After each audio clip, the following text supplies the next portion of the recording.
Hello, welcome back everyone.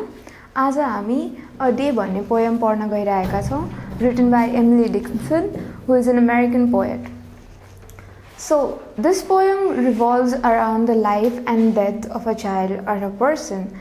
And here, what the poet did is, she symbolizes sunsets with death and sunrise with the birth.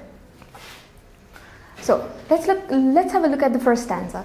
In the first stanza, the poet tries to teach a child how the sun rises, and she symbolizes the rays of the sun falling into our lives with the ribbon at a time. And then she goes with the steepest swarm of the amethyst, the news like squirrels run.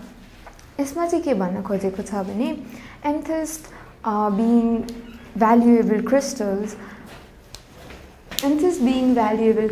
how the news falls, and जसरी कि स्क्विरलहरु कति छिटो भाग्छन् त्यसरी नै न्यूजहरु spread हुँदै जान्छ.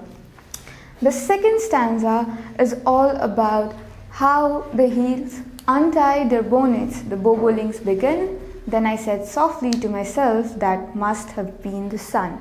Here, अब यता चाहिँ पोएटले सनलाई पोजिटिभिटी सँग जोडेको छ, पोजिटिभिटी, एक्टिभिजम यो सब कुराले जोडिएको छ.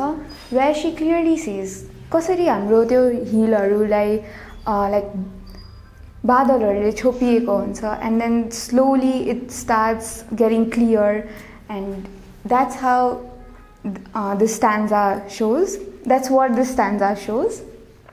Then, but how he said, I know not. There seemed a purple stile which little yellow boys and girls were climbing all the while.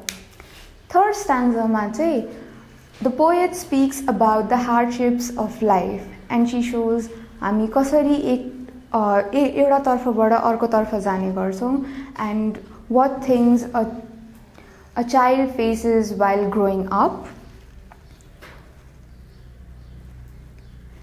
And she tells it which little yellow boys and girls, like the color of the sun, Jun sun को color हुन्छ yellow, she symbolizes it with that. Coming to fourth stanza, till when they reach the other side, a domini in grey put gentle up the evening bars and led the flock away. यसले चाहिँ के भन्न खोजेछ भने हामी अर्को side पुग्दैन जेलसम्म, there is a person, and then they put gentle up the evening bars. The evening bars represents the bars we have in our lives, and then and let the flock away. Now what does this mean? What does this mean is the death of a person, how they die and how they just pass away. And that's it for this poem. Thank you.